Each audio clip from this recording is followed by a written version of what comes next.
What is up, ladies and gentlemen? It's me in the DWE back in the Stu D. If you could, drop us a like, comment, share, subscribe, all that good stuff. We are here for another episode of FTWGT Weekly. You didn't like the rhyme? Oh man, it started off strong, but then I don't know. I don't think you had a strong finish there. If you're gonna go with something like Studi, you gotta own it. You kind of question going for that. No, I felt great. I feel like wow. Sorry, man. Sorry. Just, that was good. That was a good intro, dude. If you say so. That was a freestyle. Oh, I could tell. That wasn't pre-planned. Oh, I could tell. Well, gosh darn it, dude. Dag nabbit. Hot dang. We are back here today to hit you with all the latest news in the pop culture and movie TV world, as well as a couple movie reviews, TV reviews, and what we've been watching, some stuff that's coming out this week, all that good shit, as we normally do, and probably a bunch of other stuff.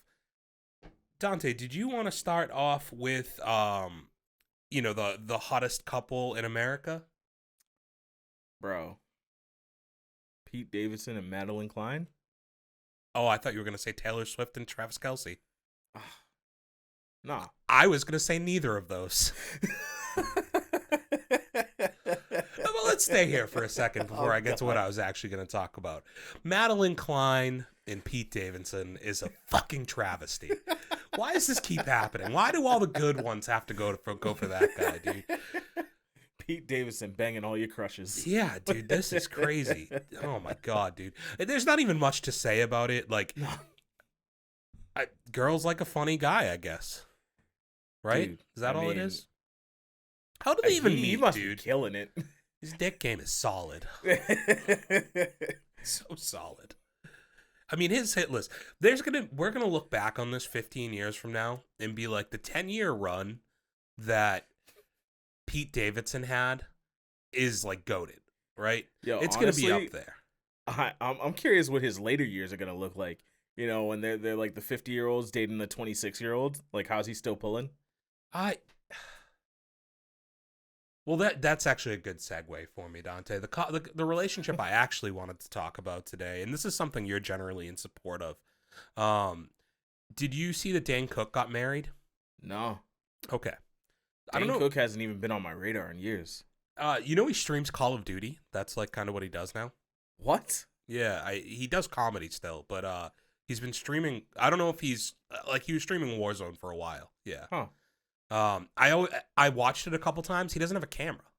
He just has a mics. mic. Yeah. So then I'm convinced he cheats. Okay. Not in his marriage, just in video games. So I think he's like 54. I read. Okay. Can you fact check you? Yeah, thanks. Either way, he's like right around 50. Do you want to know how old his lady is? 51. Okay. Do you want to know how old his lady is? It's like 25. 24. Hell yeah. You know how long they've been dating? I'm scared. 6 years? 6 years. Oh, God. Oh, God. What do you think? He's a fucking groomer, isn't he? That is what people are convinced is the case. It would seem a little likely to me. Like, I mean, dude, you're like, at that point, he's 45. Yep. Dating an 18-year-old. That's gross, man. I'm 30 and I wouldn't date an 18-year-old. Yeah, that you know what's crazy? I always think about that, right? Like,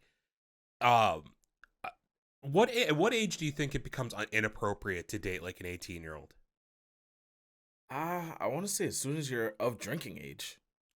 That I think around, so not exactly, because I think it's okay to be like, okay, because then you cut off a lot of stuff. If you say when you're 21, you can't date anybody under the age of 21, it's like, well, you should be able to date a 19, 20-year-old. All right, fine, but like, you're all in college. Still, like 22 and 18 even sounds kind of weird, you know what I mean? I think right around like 24 is where I think the cutoff kind of starts to happen. Because your lives are just in very different places. Like, one of you is at their career job potentially, while the other one has just left high school. They could even still be in high school. Yeah. You know? Like, this girl potentially was, like, a month out from graduating and dating Dane Cook. Jesus Christ. Like, that's fucking nuts, dude. that and But yeah, you know what the bigger question for me is then? How did they meet? If I had, I was gonna make like a, remember his Burger King like stand-up routine. No, I don't. Something about the king. I don't know. Dude, he had that run. That one CD he put out like in like 2005 was absolutely hilarious.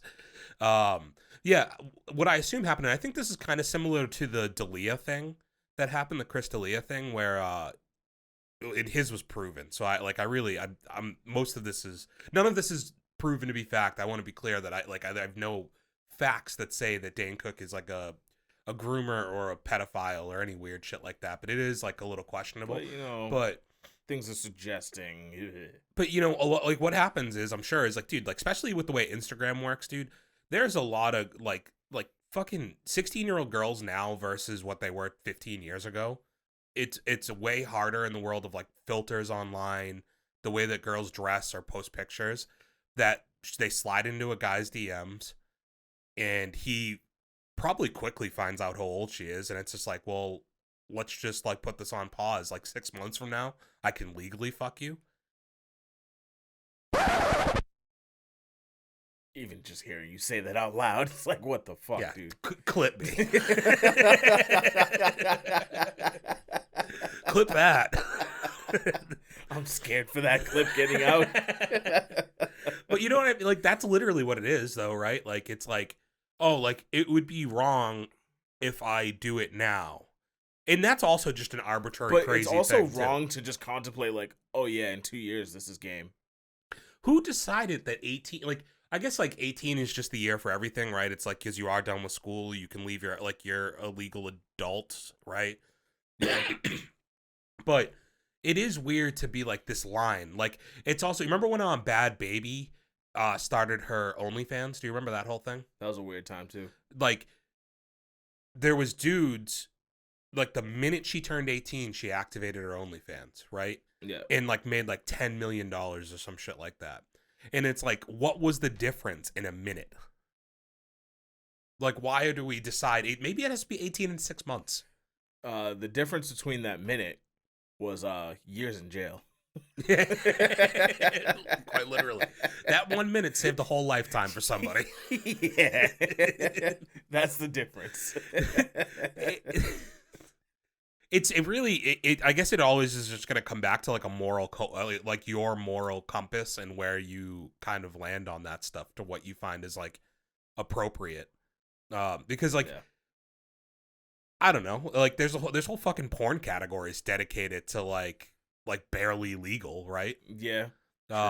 Like that's a whole fetish in itself. And I guess this is actually, interestingly enough, talking about that, this kind of comes back to where like online porn becoming so available like throughout our lifetime has fucked up so many people, right? Because like you think about the number one categories in porn for like 10 years now have been like step fantasies and like whatever. It's ridiculous because like it used to just be like fads and like those categories, but like that stuff is like all you see now. It's no longer the niche. All of the biggest porn stars in the world, that's the porn that they're making, right? Is like that kind. And so what I'm like mean to say is essentially like whether it was barely 18, barely legal, like all of this stuff, it's just like it deteriorates. I sound like a fucking like, oh, I don't know, a lib or some shit, but like it's like it deteriorates the greater amounts of minds out there who just like sit in their house all day and look at it. And at what point does like the fantasy become real? Yeah, you know. And it's almost like brainwashing people. Exactly. Yeah. So like that 40-year-old dude who's into barely legal porn is just like, well, I'm gonna make that my real life. Yeah, you know. I get where you're going with that.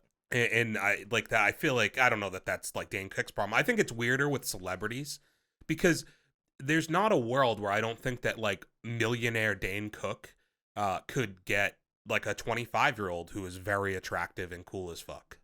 You know. You say you don't think there's a world where he could? That he couldn't. You know, okay. Like that he wouldn't come across that. And like maybe this is that instance where the 18-year-old girl somehow is like chill as fuck and like they get along great. But to me, like, there is no life experiences that they could share with each other, you know? Like, to me, like, that's only can be viewed as, like, a physical attraction. Looking up his net worth is going to be tough because I don't know if you've heard the story about him getting robbed by his brother.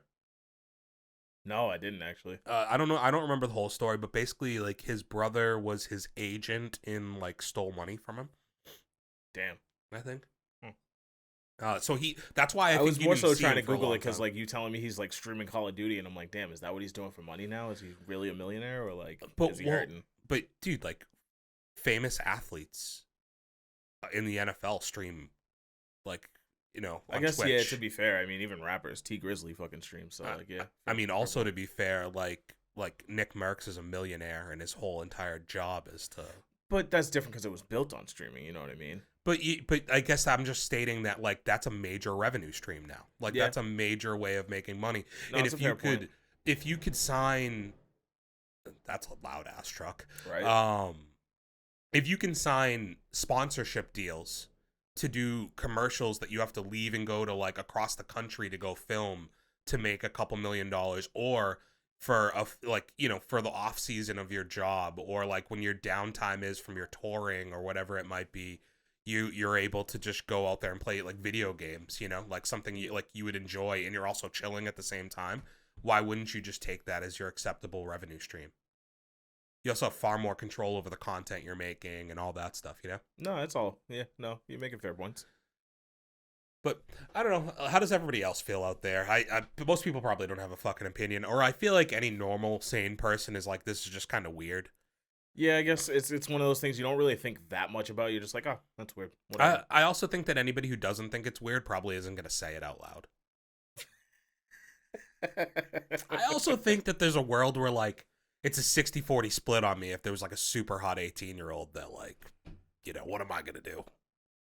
It's legal. Yeah, you know, like, what are we going to do? Well, what am I supposed to say? No? It'd be really quick how I would start trying to justify it to myself. Well, she's about a week over 18. This isn't like over. He's like, it wasn't just a minute after. Like, I let it stew. It's been a whole 72 hours. She's super legal now. She's not barely. Super 18. Yeah. She's no longer barely. Where does barely cut off? Christ. All right, let's move on to, like, more normal, to a less cancelable topic. Yeah, thank you. I love that I started it with that. It wouldn't be this show if I didn't start with, like, the most controversial, weird one that I could start with. Yeah. Speaking of weird relationships, though, you know where you could take your 18-year-old girlfriend to, Dante? Don't got one. But if hypothetically speaking, if you had an 18-year-old girlfriend, do you know where you could take her? The playground. That's crazy. That's crazy. That is so crazy. No. Just fucking no. Oh my god, it's a carnival. So, interestingly enough, Shrek Swamp is now available on Airbnb.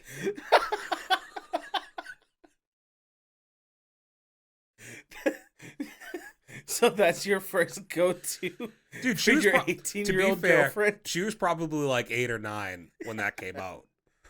Oh, it's super relatable for her. She's like, "Oh my god, like that's where he left his airwax." And in the morning, I'm making waffles. No, but seriously, Shrek Swamp is available on Airbnb to rent for the month. Where is that located? Can you double check that? I actually didn't see that. I was kind of reading a little bit about it. I think I still have the article up. Onion and Ogre enthusiasts can book Shrek Swamp beginning on October 13th at 6 p.m. British Standard Time, I think is BST. It's in Scotland. Okay. So I think it doesn't. So it says it's €0 a night. A nod to the priceless refuge Shrek Swamp has provided fairy tale creatures of all kinds. Up to 3 guests can stay. October 27th, 28th, and 29th. During their stay, in the spectacularly secluded Swampscape. Wow, that's a fucking tongue twister. Guests can relax in the ambiance of the earwax candlelight, kick their feet up with parfait. Everybody likes parfait. Not me. No? No. Would parfait, to educate me, is the thing with like fruits, yogurt, and granola? I hate yogurt, so that's where I don't like parfait. What don't you like about yogurt? Is it that it's alive? Is it alive? Yeah. Huh. Yogurt's a living organism. I just don't like the taste of it. It's healthy. You might want to try eating it. So is many other things. I think you could get around not eating yogurt. Have you ever had Yoplait yogurt? I think no, not Yoplait. What's the one with the one that has like the Oreo crunches and like M&Ms and stuff? You talking Danimals? No, I'm not talking drinkable yogurt. I loved that shit for like 3 weeks, and then I was like, this is gross. No, they have the one. It's got you can get it with like Reese's bite, like chunks of Reese. It's in the top lid is candy. So I know what you're talking about, Yeah. but I could also care less about yogurt, so I don't know the name of it. It's really good. Yeah. It's actually really good. Swamp stories around the fire until late night. Who's telling the stories? Enjoy Shrek a stack better pull of. Oh, here we go. Enjoy a stack of freshly made waffles in the morning. Oh. And of course, enjoy ultimate privacy of Shrek's trusted outhouse. Bro. That's like a weird one to end with. I mean, like, they did a really good job at recreating it from the look of these pictures. Yeah, it looks pretty sick. Yeah. Would you do it? Would you stay there? I mean, Are you a Shrek fan? it's not like it's in the U.S., right? So it's not like it's going to be like a cheap thing for me to like just fly out there and go book an Airbnb. I don't think that's going to be like a destination for me. But if I found myself out in, what'd you say, Scotland? Yeah. And maybe I was doing something else and I was like, oh, hey, maybe I want to pop over to, you know, Shrek's swamp for a night, you know. Well, that's what I mean. Like maybe you have like a 5-day stay in Scotland, and one of the nights you stay in Shrek's. I'm just saying swamp. there'd have to be another attraction for me going to Scotland. It wouldn't just be for fucking Shrek Swamp. Shrek swamp. Do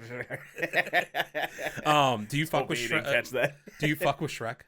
Yeah, I mean, I like the first few movies, but then like there was all the spin-offs and stuff that I never kept up with. I actually saw recently somebody said that Shrek 4 is. It might have been Caravan of Garbage that did like a review of all the Shrek movies. And the fourth one is like actually very good, but because they had already like Shrek Forever After, I think is the one that everybody says is like really good, but it's like just too far down the line that nobody really saw it. I remember the first two being like really good, and then after that, I just kind of Yeah, the third one is the one with Justin Timberlake. JT. Yeah, NSYNC coming back. You excited for that? Really? Yeah, they did the they got an award at the MTV Movie Awards, or Music Awards. I assume is probably more likely, right? They got an award and they recorded a new song for JT's album. They recorded a song with all 5 of them on it.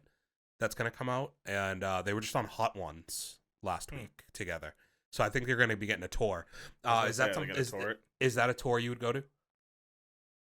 Did you? You're maybe too young for NSYNC. I'm not too young for NSYNC, but I also wasn't like big into like the whole boy band phase. So like, but I think that's where you're too young, right? Because like, to me, like that's like 7th grade to me. Okay, yeah, no, I think I was a good amount younger. I was probably like 3rd or 4th grade. Yeah, like dude, like that's in the peak era of like get out of school at 2 p.m.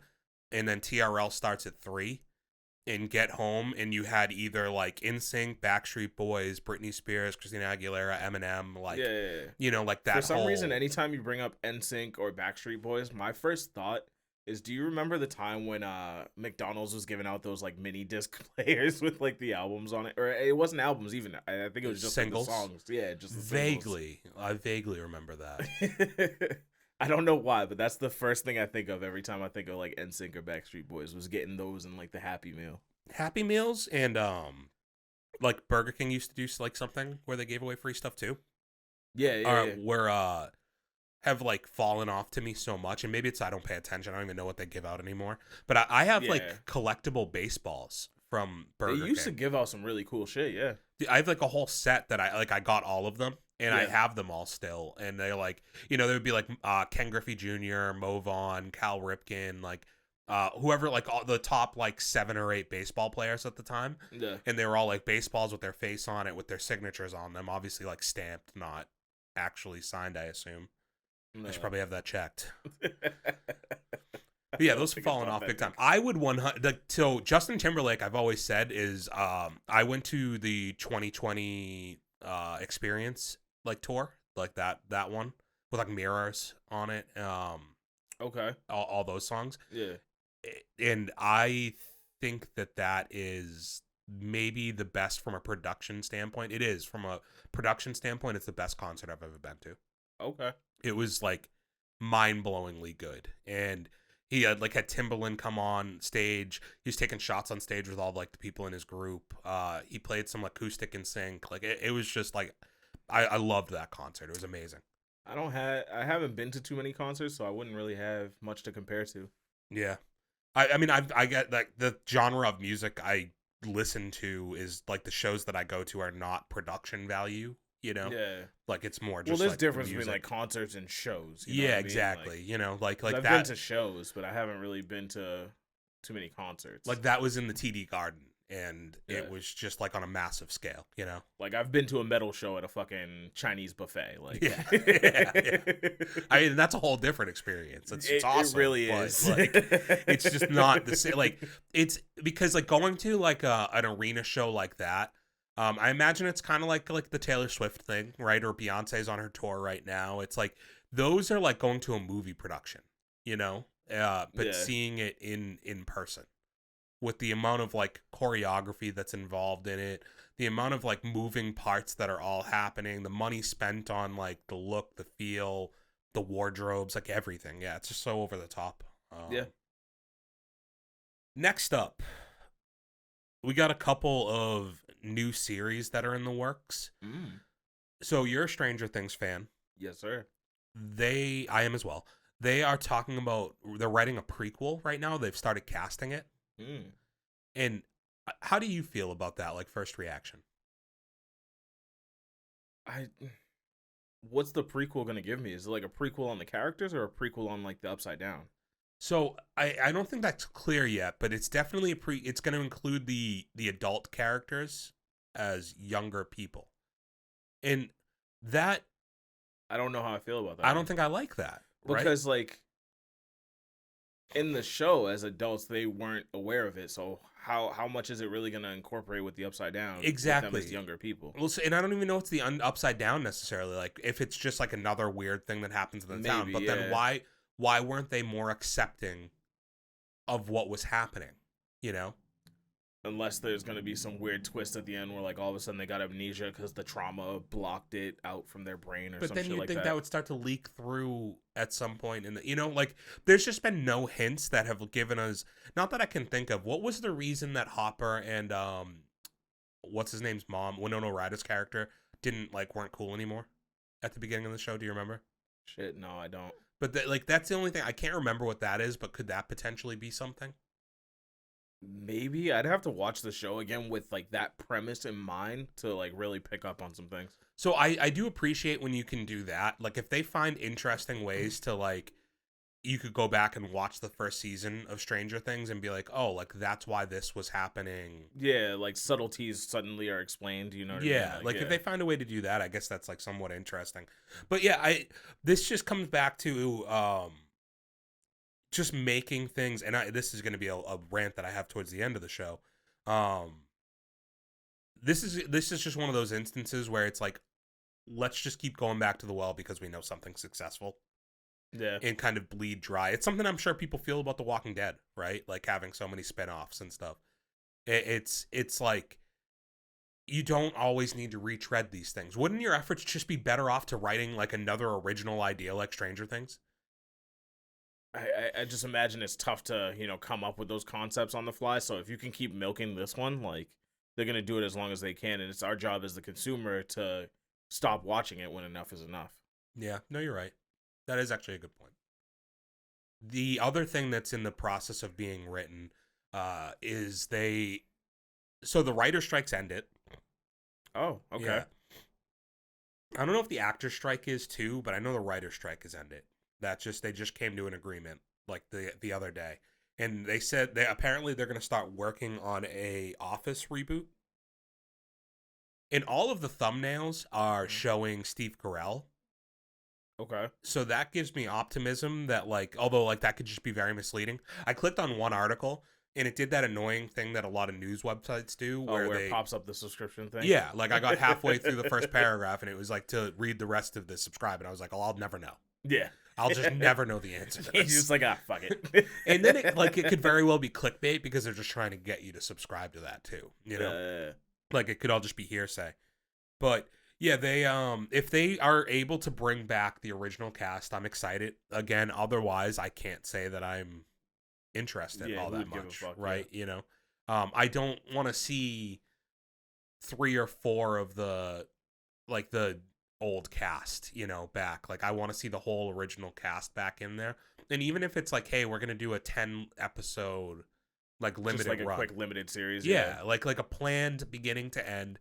I think more shows should do that, right? Like I don't need you to reboot. Honestly, yeah. Like I like watching something with finality rather than like, here's 1,000,001 episodes that we're just going to keep milking out and you're going to get a ton of filler and we don't know where we're going anymore and it just kind of runs dry, you know what I mean? Exactly. Like and I don't mind if you do it a couple times, right? Like if you can get the original cast to come back for shows, but it's with a concise story, and then you finish that story and you're able to come back a couple years later and do it again, I think that's okay. It's when it's like, we're going to leave a cliffhanger at the end of the first season and we're just going to keep bringing you back. And like, The Office isn't a cliffhanger show, obviously. No. But like at the same time, like I don't think it needs to be written with this idea that we're going to write another 9 seasons of a TV show. Like it's okay to write that with the idea of like, we have a really good premise that we can execute in a season that's going to give you 9 bangers. You know, like 9 episodes that are funny front to back. I do think the interesting thing with The Office is that a lot of their cast has been like, we couldn't make that show today because of like some of the earlier episodes in the first few seasons. Like their jokes were controversial. Yeah. Like they had some like pushy, edgy jokes. And I maybe they got away from that a little at the end. But like when all of your characters have been like, we couldn't make that show today and have it be successful because people would immediately try to cancel us. It's like, well then, are we going to get a watered down version of the show? I hope not. I think it's the original writer back, and again, if you bring back the original cast, I think when you bring back the original cast, it makes the people stay true because they understand the characters, and they're not going to veer away from it. And also, there's the credibility of now you have the whole original audience that's not going to leave you because they know you're not shitty people. They know you're not like just like, you know, like you're allowed to push boundaries in common.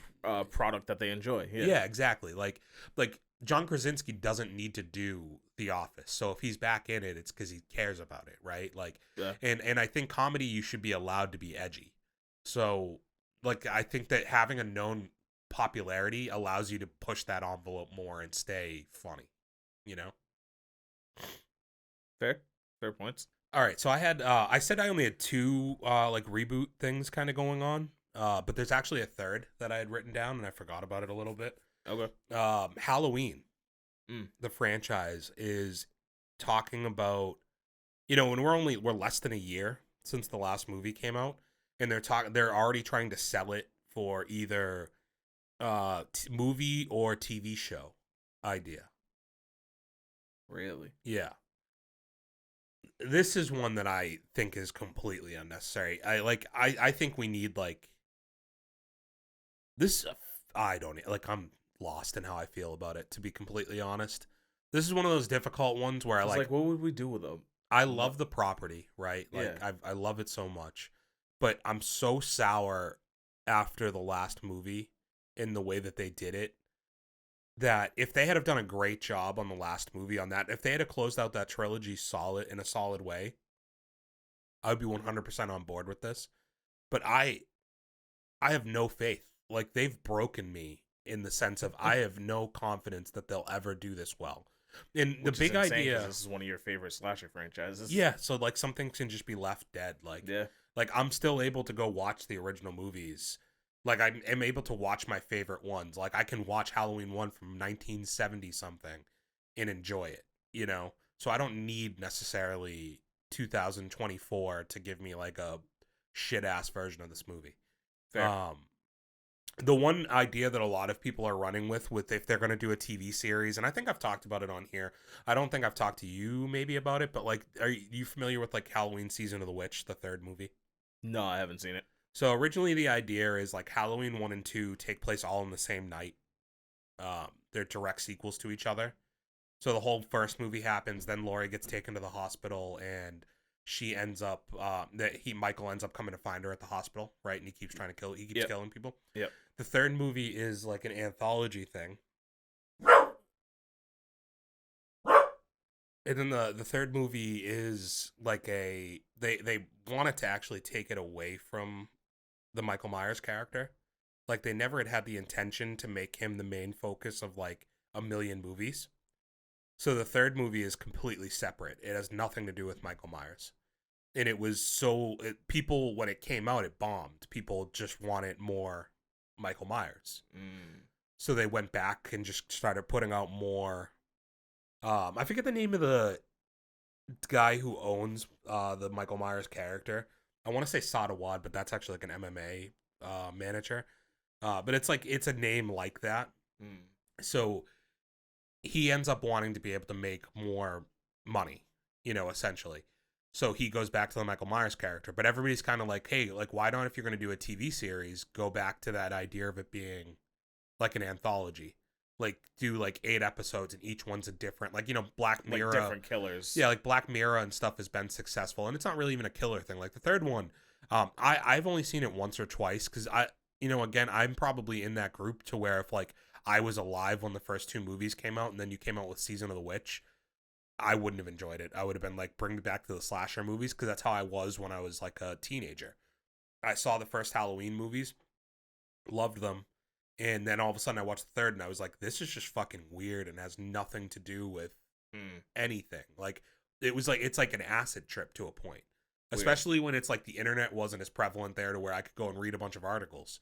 So I just didn't understand like why it was so much different, But like, like I was saying, Black Mirror, like shows like that have become really popular now, to where if you just play around with some of those trippy, weird ideas and just call it Halloween, like there could be money to be made there. And especially with the way streaming works, there's going to be somebody who would pay for it. I don't know how it would work to do like a Michael Myers TV series. Scream had a run with a TV series, but it was on MTV. I didn't even know it. Yeah. I've seen like a little of it. I couldn't really get into it, but it lasted, I think, 3 seasons. So it did well enough. A good target audience putting it on MTV. I think that's a good like spin. There was this other show that was called Slasher that's done a few seasons. That's on like the Shudder network. The first season was really, really good, and then I couldn't get into the second or third. But that was a good like slasher, like literally. But yeah, like a good like murderer on the loose horror show. Yeah. I thought that one was pretty good. But yeah, it's not something that's been done a ton, so maybe you could play around with that idea. I'm probably missing a couple that have happened. But yeah, I don't think I'm that excited. Like they've killed most of my curiosity and excitement, especially with the idea of like Laurie Strode's gone now. Like she's not gonna come back anymore. So it's gonna be very hard for them to get me excited. Of course, you'll see me a year from now when a trailer comes out, and I'll be on here just fucking busting loads about how awesome I think it fucking looks. And then the last one I had was kind of an interesting topic. I actually have to pull up my. I had like a picture I took of it because this was a couple weeks ago. I feel like you did yourself a disservice. You're usually better at the segues, but I'll let it slide. Yeah, dude, I've bodied segues in this episode, so I think I can have one. Okay, so I had a little quiz for you. Ah, shit. Can you pull up the notes tab? Wait.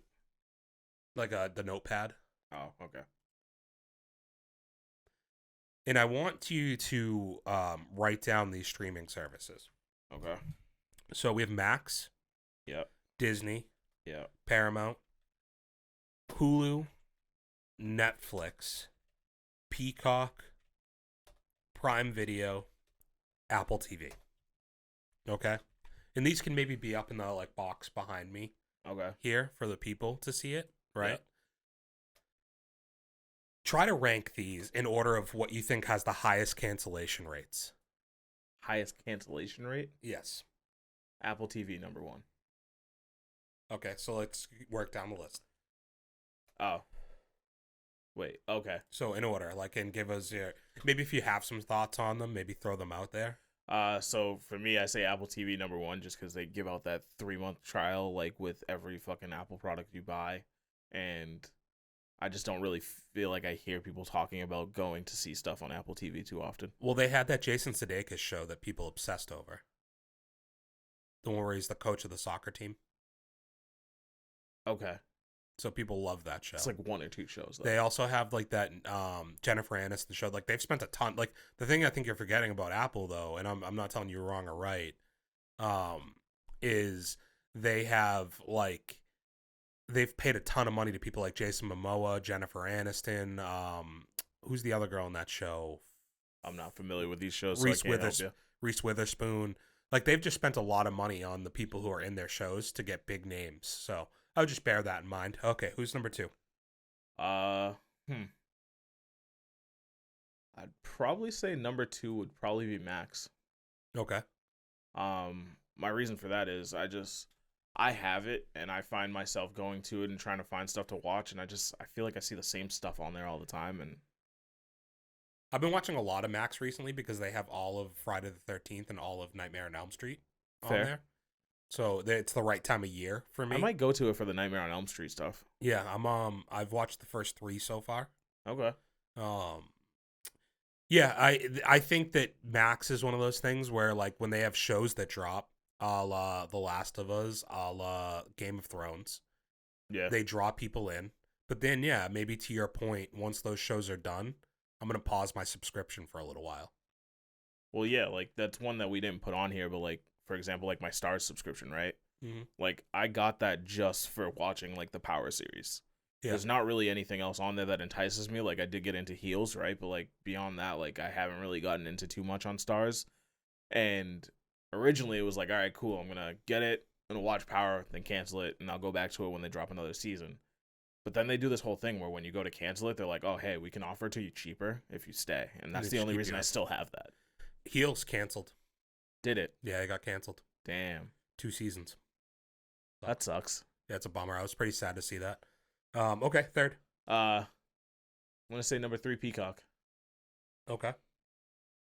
I think there's a couple things you're underrating with Peacock that's probably not that high.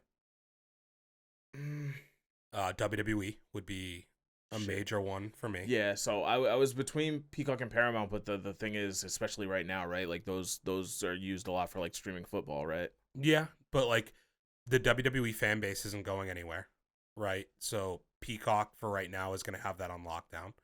All right. Bailey left. She wants to come back in. Yeah, so WWE, I also think you're missing the fact that they have The Office. They have New Girl. Like they have, they also get a ton of new movie releases that go directly to them. Fast and the Furious. Yeah. Most recently, like they're able to get major movies that release on their network first. And don't take me as putting this as like the 3rd most canceled service, saying it's a bad service. Like I think all these services have like, you know, their draws to them. And we'll get into it a little later why I think the other ones are a lot less canceled, but okay. So 4th, are you gonna go Paramount? Yeah. Okay. I kind of hold Paramount and Peacock on the same exact level as far as like, you know, they have good stuff on there, but I just think the services we have left are held in a higher regard. 5th.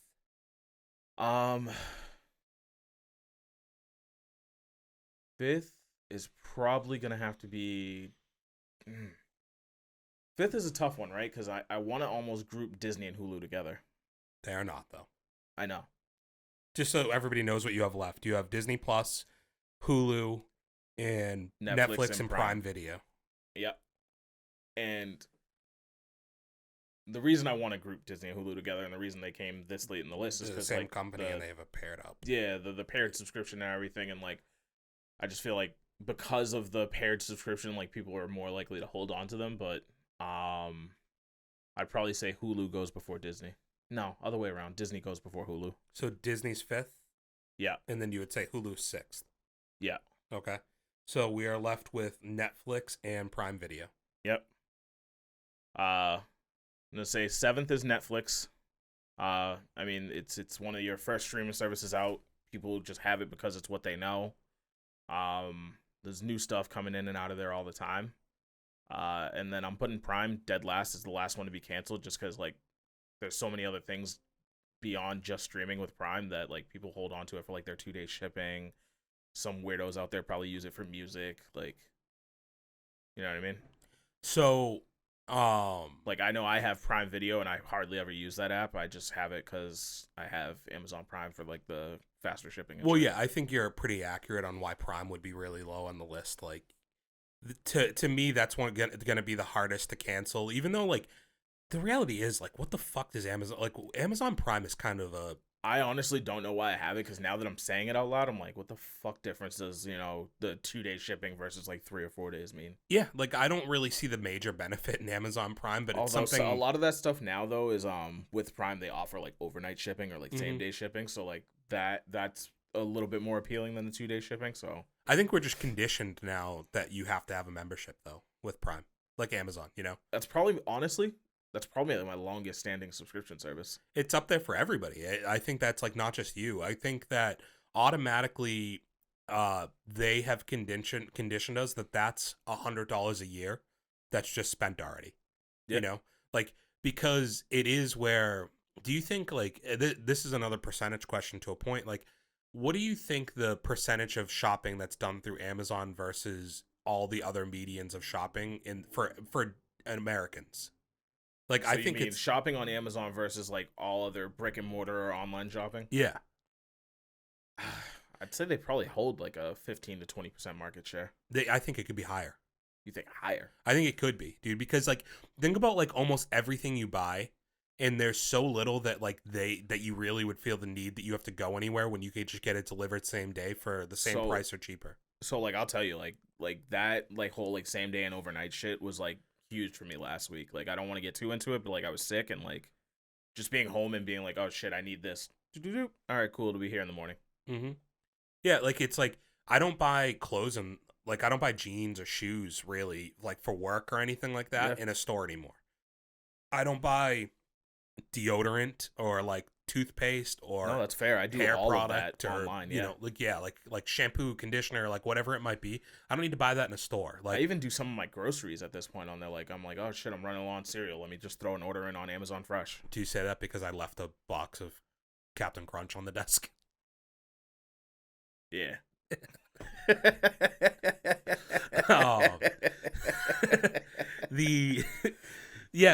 There's like, I think that there's certain things you'll always have to buy in a store or that you should buy in a store. I think, like there's things you should see in person before you buy it, right? So, but not a lot of it.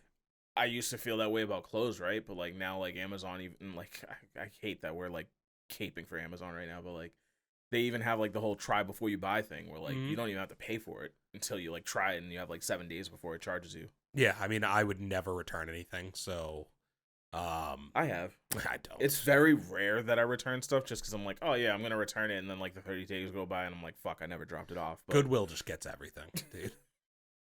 That's the most charitable thing about me is I spend money on you're myself. saying like you'll buy clothes, they don't fit, and you're just like, Goodwill. It just goes to a pile that's going to eventually go to Goodwill. Yeah. I'll say that's happened a considerable amount for me, but I do send stuff back. Run us through your top to bottom list real quick, and then I'll give you the answers. Top to bottom list on. So most canceled to least canceled. Oh shit. All right. I went 1 Apple TV, 2 Max, 3 Peacock, 4 Paramount, 5 Disney, 6 Hulu, 7 Netflix, 8 Prime. So on the graphic here, do you want to put to the side of it the correct order as I give them to you? Give me a sec. Yeah. Okay. So some of them you were pretty on. Some of them you were very far off. Okay. So do you want to go least to most or most to least? Let's go least to most. Least to most? Yeah, because we already know what those are. I mean, you got one. The least is the one you got the most wrong. Really? Yeah. I thought I was head on with Prime. No, I mean like I'm saying, okay, you're saying your least to most. Yeah, I'm sorry. I thought you were saying on the correct list you wanted the one that was the least canceled. Because I'm going to give them to you in order. So, all right. Do you want the most canceled on the correct list or the least canceled on the correct list? Least canceled. Apple TV. Apple TV is the least canceled. The least canceled streaming service. Only How a the 5%. fuck? Only a 5% cancellation rate. What? Yeah. So I don't know why, but the only thing I can think is, like that's charged through your Apple account, right? And how many people just go in and cancel it? These sneaky motherfuckers. I also think that like that Sudeikis show is wildly popular. People loved it. I mean, I guess the other thing too, right, is like that's the whole point of like free trials is they offer them because people forget to cancel them, and like I also don't know. Do they give you live TV with Apple TV?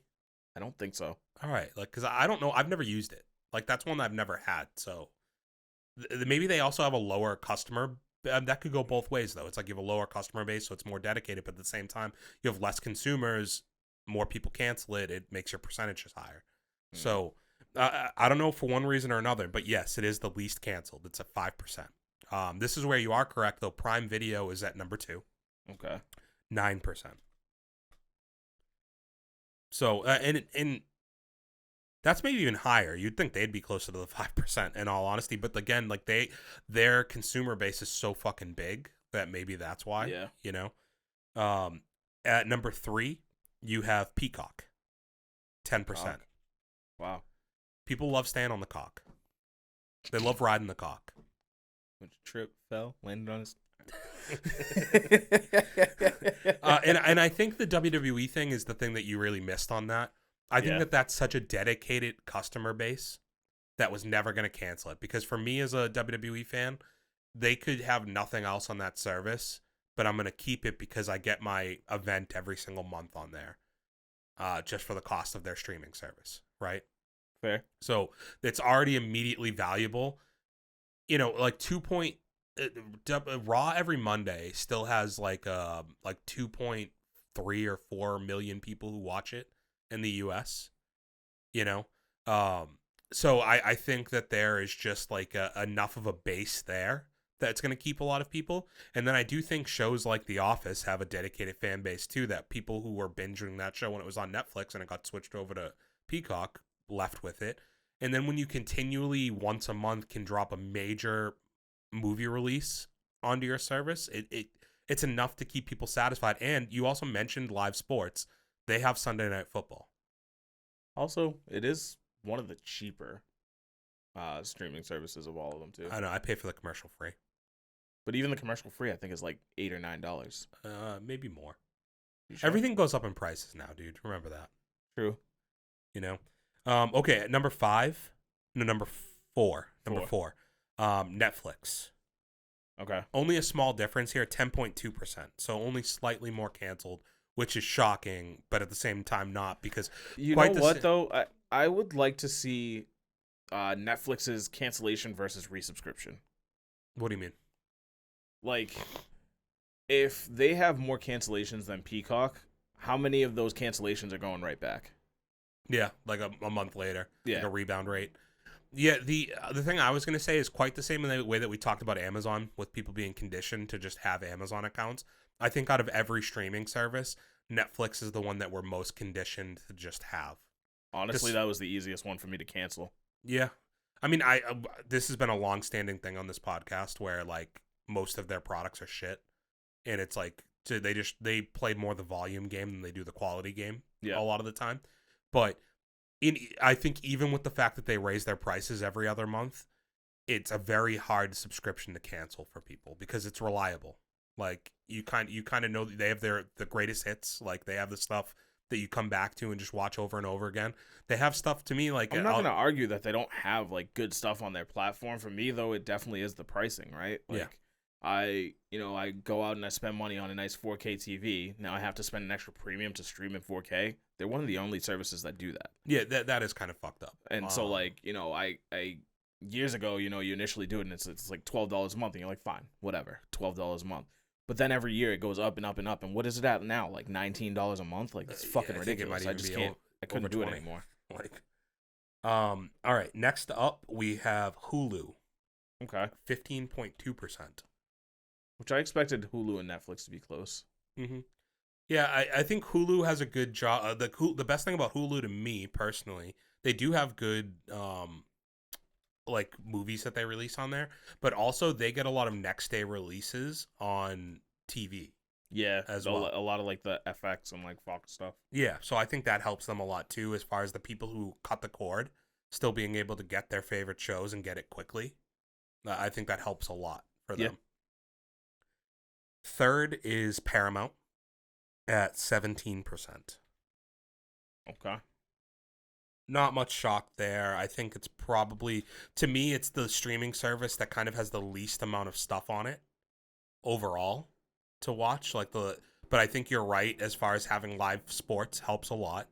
They also have like some of the nerdier stuff, like your Star Trek stuff, is on there. So I think that's a good customer base to keep. They also have the MTV, and like if you have kids, I think they have the whole Nickelodeon catalog too. So I think there's like stuff there that helps them keep people. But I'm not shocked that they're this high up on the list. Disney is next, second to last, or second highest, which makes a Wow. lot of sense to me. They've had a bad year. Like they've had a bad couple Yeah. of years. Like people have not enjoyed the Marvel stuff that they've really released recently. Star Wars fans are pretty fickle, like they're never happy with anything. So that's not shocking to me either. It is a little weird because at the same time, like those two fan bases complain about just about everything now, but at the same time will consume everything that their like company puts out there, essentially. Yeah. But yeah, they're at 21%. And that leaves Max at the highest cancellation rate. Which I'm surprised about. 26%. 26.9%. But I think it really, like with Max, I guess I'm it's not like surprised, but like you said that like they have a lot of the same stuff month over month. yeah. And the only things that I think draw you in are, okay, there's a new season of The Last of Us coming out, or there's a new season of Game of Thrones coming out. Like, let me hop on for the 6 weeks that show's on, and then I'm out for the next 6 months until the next one comes out. The list surprising to you? Yeah. Yeah. I thought it was interesting. Yeah, like an interesting little peek into what people are watching and not watching. It's I think it's pretty in line. I actually, like I said, I really enjoy Max. I think me looking at this list, I've been into Paramount recently because I've been watching The Challenge, but when I'm not watching The Challenge, I don't have much of a need for Paramount. Like that one doesn't do anything. I've definitely been doing a lot of Paramount lately too, but I just feel like that's like a quick like get in and get out. Yeah, well, like it's bingeable shows though. It's like, you're watching Jersey Shore, right? And like So I finished that. okay. And then I started watching The Chi. But that got pretty dry pretty quick. Yeah, I can see. Is that who's in that one? Who's the girl in that show? I suck with names. Fuck, dude. Why can't you just like have an answer? God damn it. Yolanda Ross? No, dude. Fuck. What girl? I don't know. I don't even know what the show is. So then what do you... John Legend's in it. That's just, we'll say that's who I was talking about. John Legend's not in it, though. That's not John Legend? No, you're thinking Common? No. Who's the seventh guy in from the right top row? 5, 6, 7. Well, that's a girl. Unless you're talking about Curtis Cook. No, top row. That guy. Oh, Jacob Lamore? Looks like John Legend. Lattimore? Looks like John Legend, though, doesn't he? Jesus Christ. Sure, whatever. But moving on. I've never seen The Chi. I'll tell you, like, starts out like being about like the Chicago gang shit, and that stuff was cool, but then it just all of a sudden became like a drama, and it just sucks after that. Huh. So you thought it was going to be like The Wire? I guess, yeah, kind of. Yeah, I could see. Never mind. Moving on. I was just gonna. I just shouldn't. It would be construed like I know what I was gonna say. I just know how it would be taken that I'm saying it. So. Oh no. Okay. Go ahead and say something cancelable. No, it really isn't cancelable. I was just saying that like I can see where you would look at the cast of that show and be like, oh, that feels like it could be like The Wire. It's about it's about Chicago, predominantly black cast. Yeah. Like you'd assume similar themes to The Wire. Yeah. That's all I was gonna say. Okay. Not that bad. Okay. I just think that like I could see where that's taken as like me being fucked up. You good, dude. You good. So we only have a couple things left here, and this is all going to kind of lump into what we've been watching / what we're going to be watching. I'm pissed off. Oh, shit. Who hurt you? The movies. A movie. I think I know where this is going. I hope you're pissed off about the same thing I'm pissed off about. I don't know if we are. I have a new, I think, worst movie of the year. Really? Holy shit. Right Worse now than I have it 65? ranked at 27th of 28th, but I am very strongly saying to myself that I think I need to move it to 28th. What did you watch? I went to the worst movie I think I've seen all year yesterday. I can't even. I haven't been to the movies in a little bit, so. Expend4bles. Really? I am so fucking angry, dude.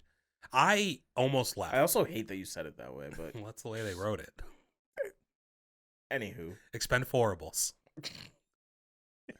And that's basically what this shit is, dude. Like, almost all this cast was expendable. Like, fuck. I don't, like, this is kind of, there's two different things in this episode that have made me, like, I don't have the words. Like, the Halloween thing was tough for me to put into words how I feel about it, in a way. This, I have a lot of words as to why I feel the way I feel about it. But I'm so disappointed with where this franchise has gone. And don't get me wrong, people. Don't get me wrong. I understand that the first movie isn't like cinema mastery. I know that the second movie wasn't cinema mastery, right? These aren't fucking amazing change movie theater for all time movies, but they're movies that like spoke to a generation of movies that I greatly enjoyed. And let's start there, right?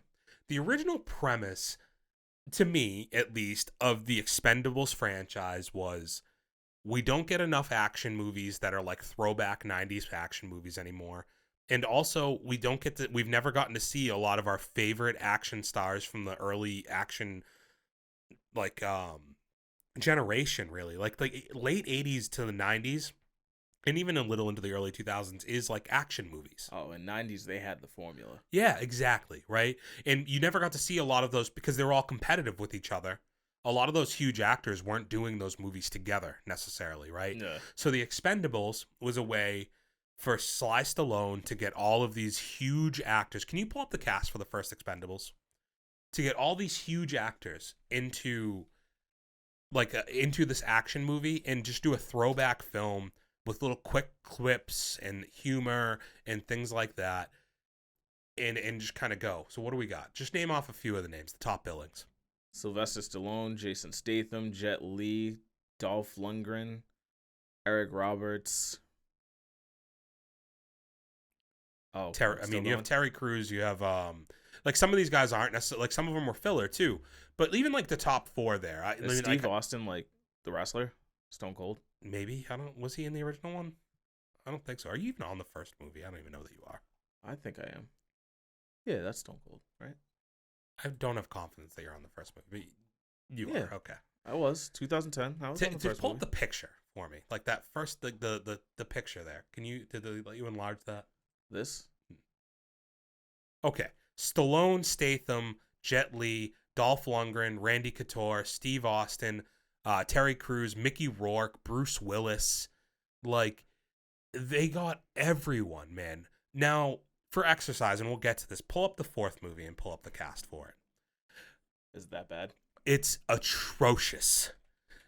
Brother, like, this movie used to be about bringing in all these huge action stars. Like, you added in, like, a Wesley Snipes down the line and an Arnold Schwarzenegger down the line. Like, you were able to add in all these other guys that were huge fucking actors, right? Yeah, you've seen the list. You've seen the fucking list, dude. The first thing that stands out to me is 50 Cent. Yeah. And you know who they follow that up with? Jamie Foxx? No, That's Megan not the Fox. It's Megan Fox? Dude, they went from oh my god. They went from Jet Li to 50 Cent. Bro. They went from Bruce Willis to Megan Fox. Bro. You don't even know the other names on that list. Like, Tony Jaa is cool, but, like, Tony Jaa is just kind of a throwaway character to this, like, movie. To a point, like, this shit is so soulless. It is such a money grab. It's fucking bullshit, dude. Jesus like, Christ. Nobody cared in this whole fucking movie. Nobody cared. Maybe Jason Statham cared just a little bit, but none of the rest of these fuckers gave a damn about this movie. I'm sorry. And like, part of it on top of that, Dante, just to really quickly throw this out there, and this is more of a me and you thing. The Braintree Cinema is awful. The sound in this fucking theater that I was in. But we knew that. I know, but it doesn't change the fact that maybe this movie would have been an inch better to me if the sound, like, it was nothing. There was nothing there. The dialogue felt like it was a million miles away from me. There was no, like, I didn't feel like I was in between any explosions. Everything's filmed on a fucking green screen in this movie. Nothing's filmed on real location from what I could tell. Everything is, like, plastered backgrounds. Too apparent. Yes. Can I spoil this? Yeah, I'm allowed to spoil this fucking movie, right? I don't, like, if 3, 2, 1, if you want to get the fuck out of here, go. I don't, like, you know, Christ. like No, if you please stay. If you think that you want to see this fucking movie, get out. You're not supposed to be here. Like, you are not supposed to be here, and I want you all to fucking go back and check my resume really quickly on the type of movies that I love. And if I'm telling you that this is not the movie for you, get the fuck out. Christ. Go. Because here's the problem, dude. The movie starts. Cheesy as fuck. Who cares? We get to the first action sequence. They're on a mission, right? Barney, Sly Stallone, drops them all off at this mission. They're all driving in cars. You actually get one scene that I kind of appreciated, because I'm pretty sure this was rated PG-13. They had somebody get decapitated. I was like, okay, like, that's something. Okay, like, that's why they got somebody decapitated. And they don't live up to the R rating. Let's also say that. Because there's, like, scenes in the first movie where they're just fucking slaughtering people. And it's awesome, right? They have this scene in this fucking movie, though. So they decapitate somebody. They're on this whole road race thing. Sly Stallone's in a plane, like, overhead, doing kind of like Overwatch type deal. He's getting shot at. His plane that he's in gets shot, and it's about to go down. So Jason Statham bails on the mission to go try and save him by hitting, like, the anti-aircraft, like, thing that's trying to shoot him out of the sky. He goes and takes it out with his car. While he's doing that, this guy with, like, a fucking Barrett 50 cal shoots the helicopter down. Mm-hmm. They kill Sylvester Stallone in the first 15 minutes. Oh, really? I am, like, interested now. You've piqued my interest. Oh, like, he knows he's old as fuck. Like, this is a franchise that, in theory, you could hand down to other people, because there's a whole other generation of action stars that come along, right? That you can add in now. You don't need Sylvester Stallone. He can reap in money from having the idea and making the movies, but he doesn't have to be in this anymore. This is kind of fucking ballsy, right? Jason Statham takes over the lead role. We get a flat, boring fucking movie for the next hour and a half, right? Andy Garcia mailing it in. Megan Fox shitting it up. Fucking 50 Cent lazily making his way through this movie. Randy Couture and Dolph Lundgren trying their best, but Randy Couture can't act, and Dolph Lundgren can't save this whole thing himself, right? And then you have Statham just trying to make it through. You get to the end of the fucking movie, Dante. What do? What do you think they did? Made it to the end of the movie. I almost didn't. What do you think they did? Who do you think saves the day? Megan Fox? No. No. No, don't tell me Stallone came back. Stallone saves the day. God. Nobody dies in movies anymore. I need you to understand the way that they kill him off, though. And again, if you don't want this spoiled for you, get out. Go. Dante, they crash the plane. They find a body. The body's wearing his fucking ring. Like, they're able to identify it's him because of the ring. They do a funeral for him. Like a little ceremony thing at a bar. Yeah. The whole premise of why Statham needs to keep going, because they kick him off the team because they blame him because he left the mission. Instead of like letting Barney just die, he left the mission. So they kick him off the team. Statham, like his whole premise for why he's even involved, thrown away, because what do they have to do? They tear apart the whole movie. There's no way that Stallone should have lived through this, but he fakes his fucking death. And we'll get to that because there's an issue I have with that too, getting there. But yeah, what a cop-out. What a fucking cop-out. Because honestly, up to that point, just to be clear, they almost made it seem like they were going to kill Statham too. And they hadn't gone back on undoing the killing off Stallone. And I was like, well, this could sway me on thinking that this movie has some balls if they kill Stallone and Statham. Right? Because Statham kind of stays behind, does like the hero thing. And you're like, okay, like he's going to find a way to get out. But what if he doesn't? Right? And the only way that he lives is Stallone comes back. Stallone just appears in the last 5 minutes of the movie and saves him. Yeah. You get it? Did they at least play a cool like soundtrack when he came back? I don't think so. Maybe they played like their whatever their like Expend4bles theme song is. But here's my issue with the bringing back Statham even furthermore, right? So at the very, very end of the movie, Statham asks him, like, I saw the body, like, how'd you do it? And to flash back to the very beginning of the movie, the very first scene of the movie is Stallone shows up in Statham's house and he's like, I lost my ring in a thumb war last night. That's not a joke. Like legitimately like gambling on a thumb war with a person at a bar. Sly Stallone. Bro. Sly Couldn't Stallone. even say like arm wrestling. Thumb war? Yes. Okay. Yep. And he's like, we need to go get my ring back.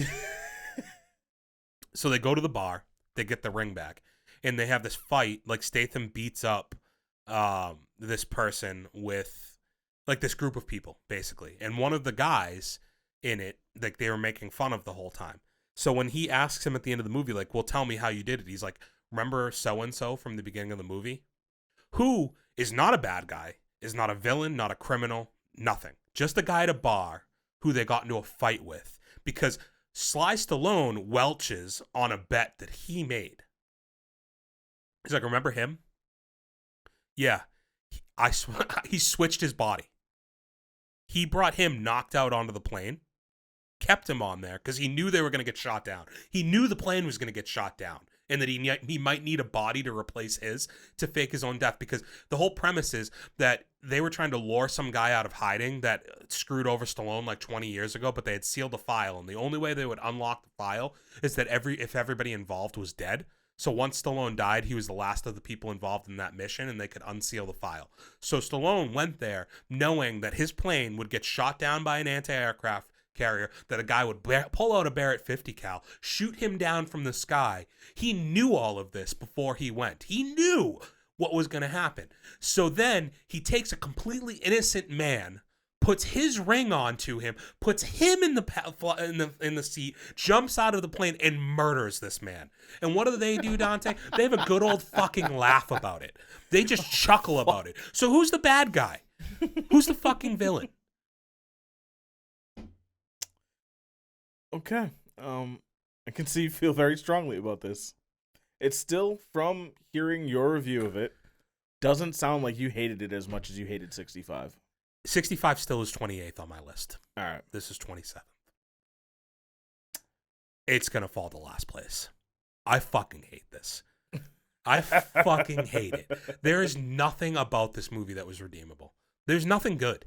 There's not even like Statham maybe has a couple good, like even the fight sequences, they just feel fake. Like there's no grit. There's no like pain. Nobody's really in danger. The only person who gets hurt on the whole main cast. And okay, here's another funny part. There's the scene, you know how on the cover that we showed for the first movie? Yeah. And make sure that's up behind me at some point. Yeah. There's like this picture, this iconic picture of all these major action stars walking towards the screen, right? Or like standing there in a line. They do a scene in this where the whole main cast is walking towards the screen. And can you pull up that just like, okay. And this is the cast that's all walking towards us. Statham, 50 Cent, Megan Fox, Dolph Lundgren, Tony Jaa, some person whose name I don't even fucking know that I've never seen in a movie before. And then fucking Andy Garcia. What? Andy Garcia is not an action star. We went from Chuck Norris being a bad guy in one of these movies to fucking Andy Garcia being in this movie. I mean, some would argue 50 Cent's not an action star either. No, none of them are. Like, what the fuck was this? I'm done. That's all I had. That's it. All right. You can come back now if you left. I don't think they know to come back. You can come back. You can come back in. I'm done. But, like, if you like this movie, fuck you. Jesus No, Christ. fuck you. If you like this movie, fuck you. Because here, okay, I've said I was done. I'm not done. Oh, I'm back in. I'm back in. The thing about movies like this is if they are this bad, they should be funny. Right? Yeah. Here's the difference. This movie, this is one thing I was thinking about while I was watching the Expend4bles. You have the Fast and the Furious franchise, and then you have this. I was waiting to hear a comparison on like bullshit from this versus that. The Fast and the Furious movie knows that it's crazy. It knows that it's over the top, and what does it do? It leans further and further into it every time, right? And I think part of the fear, I suppose, with these movies is they can't spend the budget that the Fast and Furious has because they're not going to make it back. And the movie producers don't want to lose all that money. I kind of understand that part of it. But you can't make action movies like this and then just have a bunch of people standing around behind boxes just shooting stuff. You can't have a bunch of lazily choreographed knife fights. Like that stuff doesn't really work. Especially when we can watch like so many things that are better now that have amazing choreographing for action scenes that there's no place for this to be made anymore. This movie didn't need to happen. And that's the other gripe I have with it, right? We've already talked about it on here. There's just like this movie is so obviously made to try and make a little bit of money. It's not made for any other reason. It did no good for not a single person in that movie. There's not a person who got made as a star out of that movie. Because, you know, if you really wanted to make it worth something, one of those names that I don't fucking know on that screen, their performance would have blown me away. But instead, what the Expend4bles does, and they did this with the third movie too, when they brought in Ronda Rousey and whoever else they brought in to be the new guys on the team, they don't give them any lines. They don't give them any personality. They have nothing that fucking matters about their character. There's no scene that you remember them being in that actually made a fucking difference. So they're not even going to be able to go on and do another movie that gets them any play, right? You don't build stars by doing this either. Like this is so clearly in this, like bringing back Stallone at the end of this movie is such a fucking obvious vanity thing that he thinks that this movie's all about him and that he's got to be the most important thing and I can't kill myself off. You're not in Rocky anymore and it's doing fucking fine. You can leave the Expend4bles. I'm done. I'm done again. I'm out. I'm done. You can come back in again. Doors open again. Jesus fuck. I don't even think you ranted this hard when you fucking hated 65. This one's personal to me. You didn't rant this hard about the ending of Spider-Verse. This is personal to me, dude. Okay. And I stewed for 2 hours in a movie theater. Angry. Hate watching this. Hate watching. Oh, God. All right, can you hit us with something you've been watching? I need a second to come down from that. I don't want to be angry for the rest of this. Oh, God. So I touched on watching The Chi on Paramount. The other show I actually watched was the first season of that Zoe Saldana show, The Lioness. That's who I thought was in The Chi.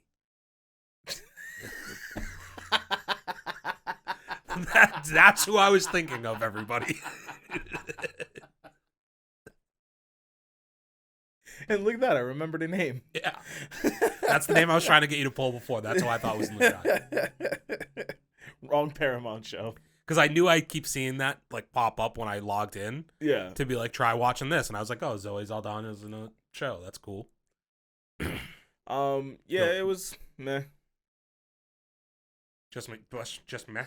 Yeah, like I liked it, but at the same time, I don't like where it left off for like the first season. I don't think it has much power to carry through for like a long run. I don't see people like that in shows and assume they're gonna get multiple seasons anyways. Fair. But I mean, like, even if they're not going to get multiple seasons, then give me a good, strong first season with some finality to it. Okay, and it just didn't do that. No. It's pretty flat. It kind of, like, I don't want to give too much away for anybody that cares to watch it, but, like, basically it ended with, like, you know, like, the whole first season is about this one big mission, and they do this mission, and it's like, all right, cool, like, this is our team, this is what we do. Got it. And it's like, okay, cool. Like, that's a show that, like, to a point though, like, plays if it's still on regular TV. Yeah. You know? Yeah. I think the tough thing is coming out to streaming with stuff like that, where we want something that's more immersive and we want something that's better made. Whereas, like, week to week TV on, like, ABC or a Paramount, to be fair, like a CBS, which is, I think, what we have to remember with, like, those networks, is that's still what they're making their shows to kind of be. Is like the NCISs of the world, the Hawaii Five-O's of the world, like those things, you know, where they have to have like kind of an episodic thing, but also have an arc through the whole show. David Boreanaz had like the Navy SEALs TV show or something like that, I think. That's a Paramount show that feels kind of like that too. Okay. You have anything else? No. Okay. For me, I had Sex Ed season 4. Ooh, okay. Came out. 6 episodes or 7 episodes in. And yeah, it's really fucking good. That show is so well made, and it's such a bummer that it's a good and a bad thing, right? Because it's kind of what you're saying to a point, where it's a gift and a curse, where it's nice to see a show just have 4 good seasons. But at the same time, I think when we get 4 good seasons, you almost want to see the show get bad at some point because you want more of it. Yeah. You know? It stays true to what it is, man. Like, that show, it's not afraid to go there places. It has diverse, unique characters that are all from different types of, like, ways of life. And they all blend together, and they give each one of them their own stories and, like, their own character traits. And I just really appreciate that about it. And then, like, the main characters still have interesting and deep character builds that have been made over 4 seasons that they're able to keep building upon and, like, evolving the characters and their relationships. And there's just these moments where you don't see characters together because they fell apart for a while, and then you see them find their way back to, like, one random scene to where they're not all of a sudden best friends together, but, like, they have, like, this moment, you know, and it pays off. Like, hey, like, these characters aren't, like, it's not like that cheesy thing where it's like we were in love and now we're back in love in the last season. It's like, we had a relationship, it was great, and this is closure to our relationship, you know. But we're gonna continue because we've grown as people. We can go off in our own direction, but appreciate what we had. And like, there's just a lot of that in this show, and, like, at times it's dark, at times it's over the top and raunchy and funny. And at times it just has a heart. And it, like, I again, like, I've talked about it on here, man. I think that's a show a lot more people should watch. It's really well made, and I think it's a really solid show. And I'm excited to get through the last couple episodes. At the same time, with things like that, I always kind of, like, stall out on getting to the end because I don't want it to be over. You know. So yeah, I highly recommend it. I look forward to finishing it. I should probably finish it in the next couple days. The other thing I watched that I would highly recommend is on Hulu. I told you about this yesterday. They came out with this show, this movie rather, called No One Will Save You. The one that I kept thinking was No One Is Watching. No, yeah, that's going to be this after I told everybody to leave. Get out! You did have quite a tantrum there. Yeah, sorry.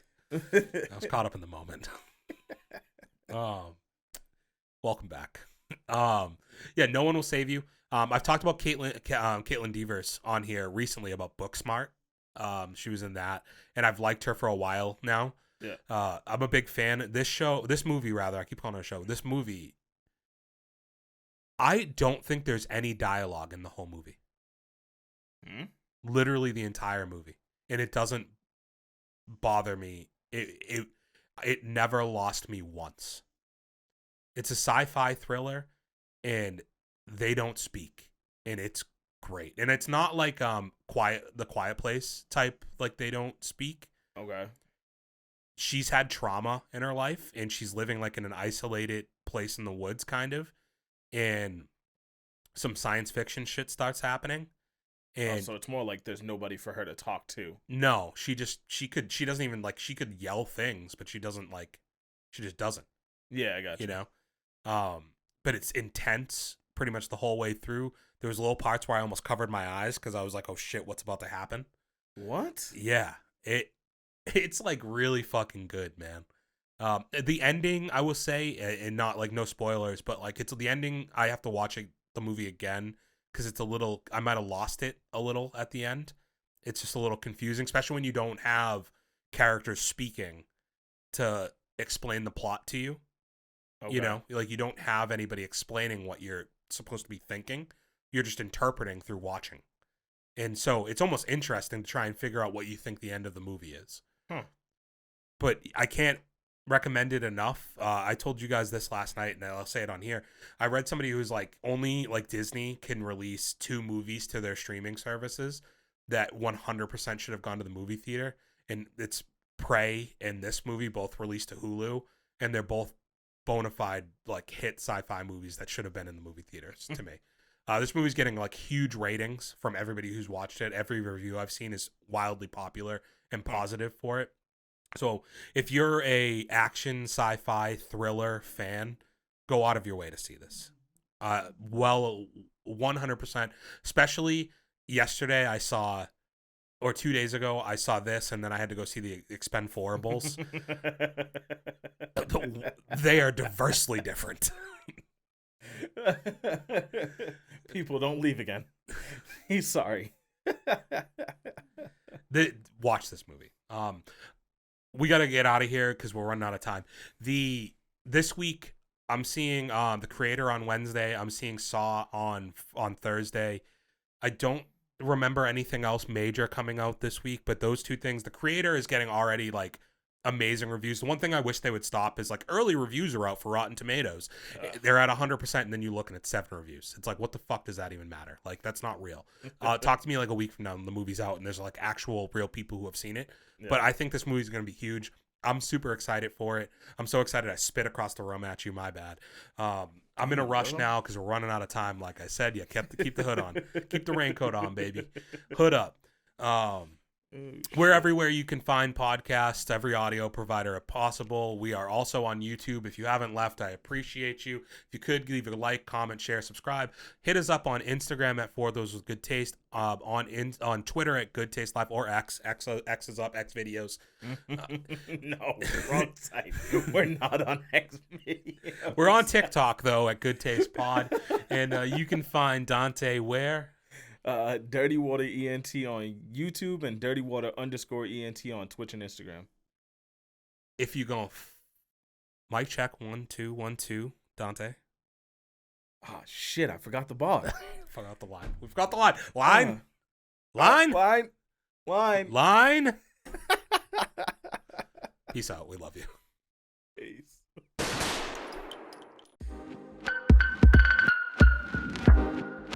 For those with good taste.